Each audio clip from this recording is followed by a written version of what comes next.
Hi everyone. So if you enjoy my classic album and you like us on Facebook or Instagram or Twitter, you probably know by now that this video is dedicated to the new Steel Panther album, Lower the Bar, that I'm going to be reviewing today.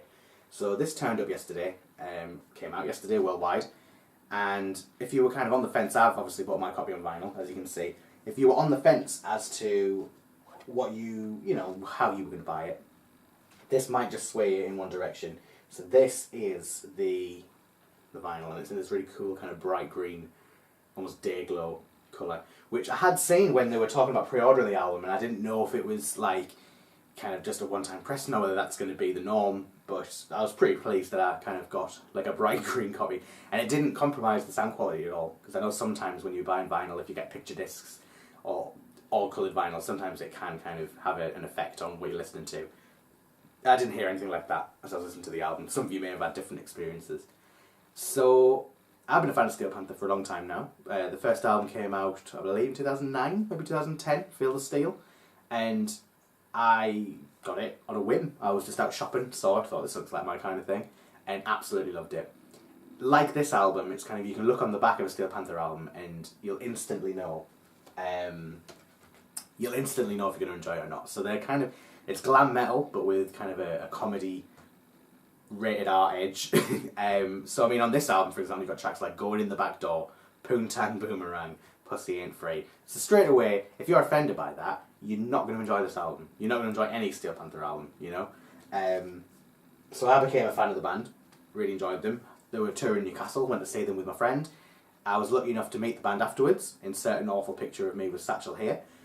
And yeah, I was pre-beard, it was horrible.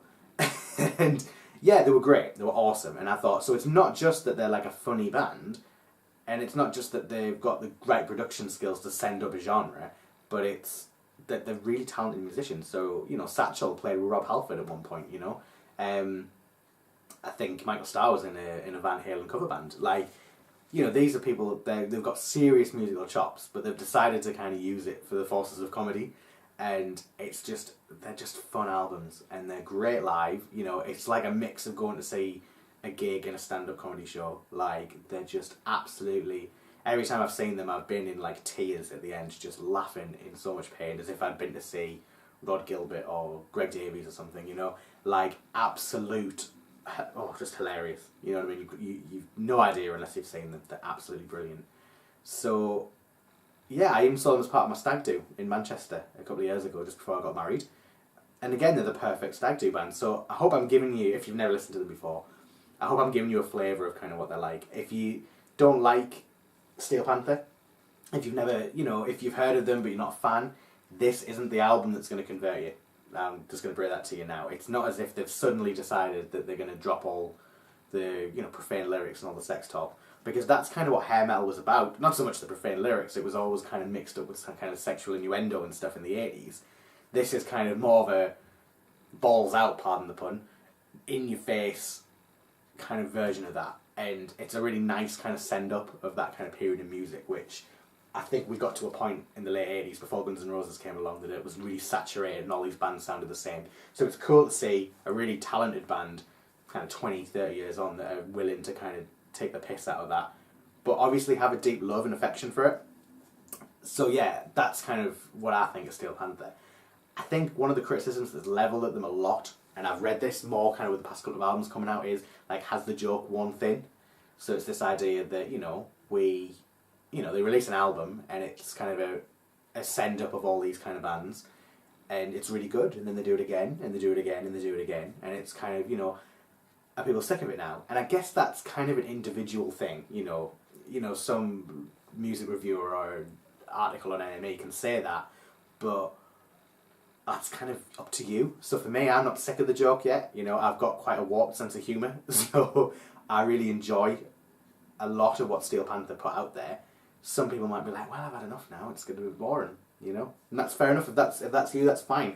Because, you know, this is a band that, you know, selling at Wembley Arena and playing really high up the bill at Download Festival and stuff, so they're not exactly doing badly, you know. But if you don't like them, that's what music's all about. You just go and listen to something else.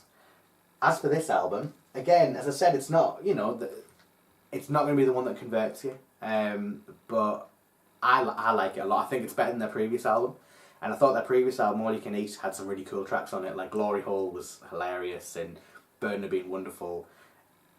But there were a few that I kind of disconnected with a little bit. And not that they were bad, I just couldn't get into them as much as kind of tracks on previous albums. And I'd say the only track that I had an issue, I say had an issue, that's a strong word.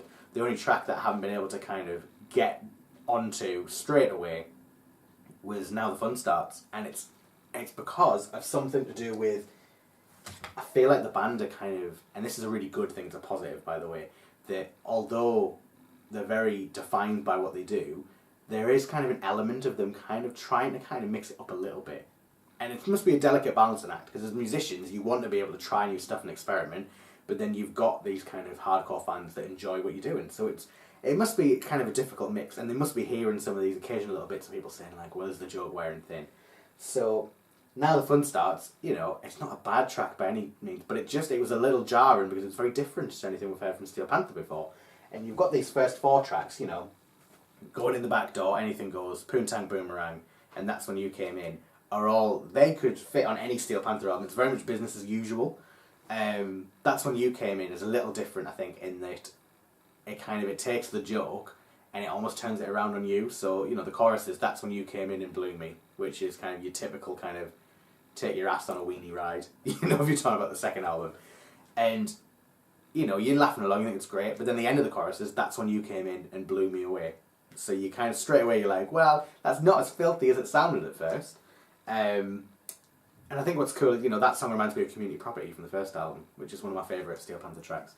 But then from that point on, things start to get a little different. So they're mixing it up a bit, which, you know, some Steel Panther fans will like, some won't. I'm not saying that all of a sudden they've gone prog or they've reinvented the wheel or anything, but you know, there's just that little bit of something different. I think a really good example of that is probably Wasted Too Much Time. So Wasted Too Much Time is quite an angry track, which, you know, Steel Panther is usually just about, you know, it's just laughs all the way. And it is still a funny track, don't get me wrong, but, you know, there's a lot of anger in there. It's kind of like, well, I wasted too much time with you, you know, what have I been doing?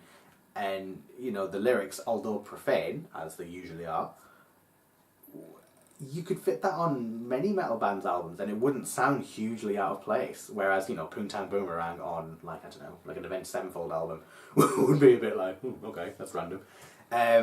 So it's kind of cool to see them doing that, but at the same time, you know, they're doing what they do best. I know I keep going back to Poontang Boomerang, but for me that's the sort of song that's going to get played live on every tour for the next 10 years that they play. It's sing-along, it's hilarious, it's so ridiculous that it's brilliant, you know. And I'd read a review that said that they thought that was a bit of a misstep, that track, and I didn't think so. I thought it was pretty cool. I also, like I say, I really liked That's When You Came In. And I did like Wasted Too Much Time. It was just something a bit different. You see, Now the Fun Starts just jarred on me a little bit. I think I need to listen to that a couple more times to get kind of a feel for that. But Wasted Too Much Time, just instantly I was like, yeah, I'm digging that. The last track on the album is a cover of Cheap Trick's She's Tight. So it was the first song that Steel Panther kind of released to kind of promote the album. And I was a bit like, well, I don't know how I feel about this. But that's the one that'll really grow on you. So, I mean, I like this song anyway. The only reason that I was kind of like, oh, well, I'm not sure, was because, you know, I mean, Steel Panther, you know, a big part of their history is covers. They were originally a covers band. I've seen them cover all sorts of songs kind of in the times I've seen them, you know, Paradise City and Shout at the Devil. I think Joey Belladonna from Anthrax even came on one time and did Don't Stop Believing with them, which was just a really weird experience, but great. So, you know, covers are an important part of them, but I didn't want people to think that they're just kind of, that they'd run out of ideas and they were just being a covers band. Do you know what I mean? But it's not that at all. Kind of, She's Tight is almost like the Steel Panther song that they never wrote. And, you know, there's kind of the members of Cheap Trick are on that track as well. And it's, you know, that's one that's really grown on me. And I really like that a lot. As I said before, I think it's better than All You Can Eat. I think All You Can Eat, maybe there were a couple of tracks they could have lost, you know, to kind of make it a bit more, you know. And yeah, I just think it's a strong album. And I think that, you know, some people may disagree. Some people might not like tracks like Wasted Too Much Time and Now the Fun Starts. But I appreciate that, you know, that they're trying something different. You know what I mean? And again, it's not, I don't want to oversell that and, you put it on and think, you'll see what I mean. It's just, it's somewhat different to kind of what they've been doing before, and I appreciate that. And, will they do those tracks live? Maybe not. Maybe that's just something that they want to do for the album, but maybe they'll find space for them on the set list, who knows. So, yeah, I would thoroughly recommend Lower the Bar. I think it's a great album. If you like Steel Panther, you're going to enjoy it. There's something on there for you, certainly. Even if it's just side A. But, I think it's all a great album. And if you don't like them, don't buy it. Because it's not going to change your mind. They've not reinvented the wheel too much. But it's just a really... Yeah, I'd recommend it. It's a cool album. So, anyone who has got here via the Facebook channels and that, or anyone who may not know, April 1st is the next episode of My Classic Album, and for a total change of pace from Steel Panther, we're going to be looking at Sweet Baby James by James Taylor. A really random way to link these two albums, actually, is my guest for the podcast is Bruce Carroll, who is a Grammy and Dove Award-winning recording artist. And when I announced on Instagram that I was going to be reviewing this album, he was the first to comment and says that his son is actually really good friends with Michael Starr. So, really cool way to link these two albums for April's edition of My Classic Album.